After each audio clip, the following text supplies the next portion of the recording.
So ரீசெண்டா பெங்களூருக்கு இந்த ஒரு கடையில ட்ரை பண்றதுக்காகவே போயிருந்தேன். ஆனா லிட்ரலி 3 மணி நேரம் வெயிட் பண்ண வச்சு என்ன முச்சு விட்டாங்க.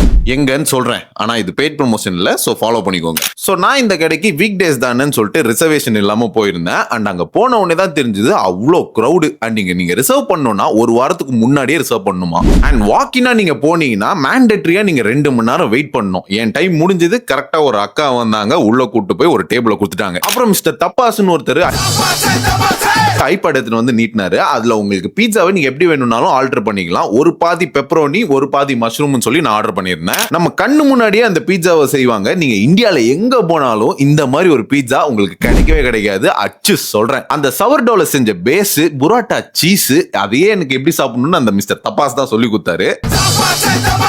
லிட்ரலி ஒரே ஒரு பைட் தான் எடுத்து வச்சேன். 350 கிலோமீட்டர், 3 மணி நேரம் வெயிட், எல்லாம் மறந்து போச்சு. நெக்ஸ்ட் ஒரு சீஸ் பிளாட்டர் ஆர்டர் பண்ணியிருந்தேன். அதுல நிறைய சீஸ் இருந்துச்சு. அதையும் எப்படி சாப்பிடணும்னு சொல்லிட்டு மிஸ்டர் தப்பாஸ் தான் எனக்கு சொல்லி கொடுத்தாரு. கடைசியா வந்துட்டு கார்பனாரா பாஸ்தா ஒரு ஹாஃப் போர்ஷன் வாங்கியிருந்தேன். ஒரு திராமிசு ட்ரை பண்ணியிருந்தேன். ரெண்டுமே சூப்பராகவே இருந்தது. உங்களுக்கு மொத்த டீடைல்ஸும் வேணும்னா கமெண்ட்ல பீட்சா அடிங்க, நானே உங்களுக்கு டிஎம் பண்றேன். ஒர்த் மேக்ஸான ஸ்பாட் நோட் பண்ணிக்கோங்க பாய்ஸ் அண்ட் கேர்ள்ஸ்.